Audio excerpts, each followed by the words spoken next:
이게 그런 데가 있거든요. 특히 빌라 같은 경우에는 낮에는 갔는데 너무 멀쩡한 거예요. 근데 밤에 갔더니, 그리고 어떤 요일에 갔더니 거기가 재활용 이렇게 쌓아두는 데인 거예요. 그런 데들은 이게 세입자가 들어올 때 아니면 팔 때 잘못 아다리라고 이야기하나요?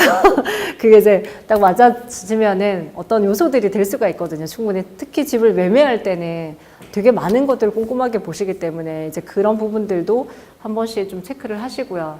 그리고 물건 상태는 당연히 보시고, 그래서 제가 아까 전에 말씀드린 아래 윗집 뭐 이런 것들 보시는 것도 하셔야 되고요.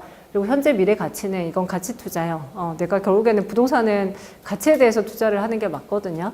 그게 훨씬 더 수익률도 크고, 네. 그래서 이제 이런 부분들은 근데 뭐 단기로 그냥 내가 경매로 싸게 받아서 단타로 2, 3천 남기겠다. 이것도 좋은 방법이라고 저는 생각을 하거든요. 그러니까 전략과 전술은 그때그때마다 쓰시면 될 것 같고요. 시세랑 수익률도 꼭 다 투자가 되기 위해서는 확인을 하셔야 됩니다. 출구 전략.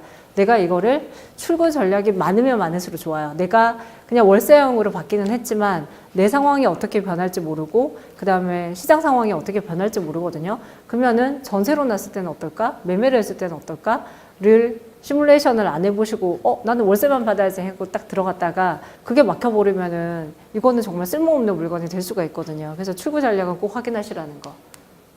그리고 확인 서류들은 앞에서 이제 대법원 물건 정보는 보셔야 되고, 등기부 등본이, 저는 등기부 등본 솔직하게 말씀드리면 지금도 100%는 이해를 다 못해요. 해석이 불가능하거든요. 모르는 것도 되게 많고. 근데 거기에 정말 많은 이야기와 스토리들이 있거든요. 그래서 제가 아까 전에 저 경매 물건 받으면서 등기부 등본을 갖고 시나리오를 뭐 몇 개씩 쓰는 거예요.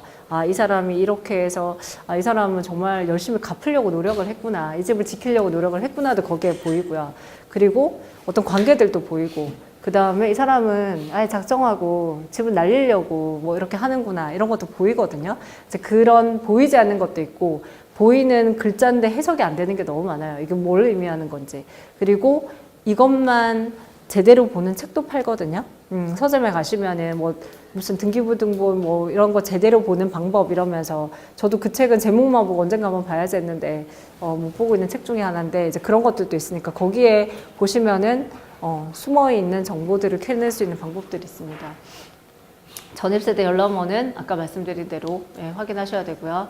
그 다음에 매각 물건 명세서라고, 이거는 법원 사이트도 있고 정보 사이트에도 있으니까는 요런 아까 하기 힘든 것들, 어려운 것들 다 기재가 돼 있으니까 이런 것도 확인을 하시고요.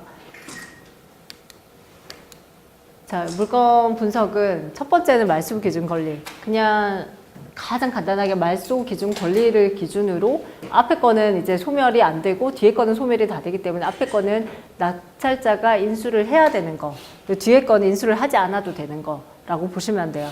네. 그래서 1차는 이제 말소 기준 권리를 이제 인수 소멸되는 권리들 분석하시면 되고, 2차는 임차인의 보증금을 내가 인수를 해야 되는지, 아니면 돈을 뭐 어떤 거는 전액을 다 내가 인수를 해야 되는 것도 있고, 어떤 거는 배당에 따라서 일부만 인수를 해야 되는 것도 있거든요. 거기에서 이제 명도 난이도와 소요 기간이, 돈을 받아서 가는 경우는 아무래도 좀 쉽겠죠. 내가 핸들링을 할 수 있으니까. 그리고 이제 3차는 수익률에 대해서 뭐 가치 분석들, 물건 분석들 하시면 되고요. 그리고 요거는 말소 기준 권리가 될 수 있는 권리들입니다. 그리고 인수할 권리는 선순위 성격들이 있는 것들, 이런 것들은 앞에서 보시면 말소 기준 권리에서 다 인수를 하셔야 되는 것들이거든요. 이런 게 있으면은 한 번 더 보시고, 내가 이런 건 인수를 해야 되겠다. 그래서 보시면은 여기에 이제 체납 관리비, 위반 건축물 뭐 이런 것들 있잖아요. 이런 것들 이제 본인이 다 내가 내야 되는 거니까 다시 구청이나 이런 것 다 확인을 하셔야 되고요. 그리고 요런 거 있거든요. 개인회생 파산. 요런 거에 걸리시면은 기간이 길어질 수가 있어요. 그래서 요거는 또 NPA라고도 약간 연관이 되기는 하거든요. 그래서 아시는 분은 그분이 개인 회생을 신청을 해 놓으신 상태라서, 회생 같은 경우에는 이제 좀 기간을, 이게 경매가 홀딩이 될 수 있거든요. 거기에서 이제 법무사 쪽에서 하면, 그러면은 거기에 보시면 나중에 낙찰받아서 모든 물건들을 확인을 하실 수가 있거든요. 거기에 보시면은 그 대리인이라고 해서 법무사 이런 그 이름들이 나와져 있어요. 보통 이런 것들이 신청이 돼 있으면. 거기에 전화하셔가지고 상황들을 확인을 해보셔야 돼요. 그리고 어떤 경우에는 저는 집주인을 만날 필요도 없고 그분이랑 이야기를 해서 해결을 해야 되는 것들도 있거든요. 네.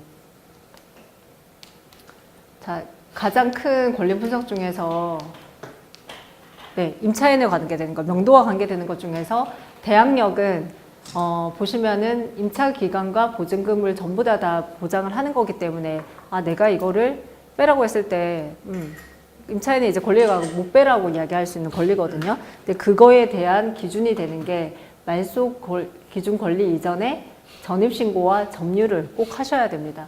그래서 그리고 이길 0시부터 효력이 발생이 되기 때문에 예를 들어가지고 제가 오늘 계약을 한 거예요. 계약을 임차인으로서 계약을 했어요. 근데 그 주인이 오늘 대출을 받아요. 그러면 안 되지만은 계약을 하고 나서 대출을 실행을 시켜가지고 대출금을 받으면은 나는 다음날 0시부터 효력이 발생이 되잖아요. 그러면은 저의 임차 보증금은 하나도 보장을 받지를 못합니다. 후순위가 되기 때문에. 그래서 이런 것들은 꼭 확인을 하시고 들어가셔야 되고요. 세입자로 들어가실 때도 마찬가지고. 그리고 전액 배당을 못 받아갈 때는 이 대항력이 있으신 분들은 내가 인수를 해야 된다는 거.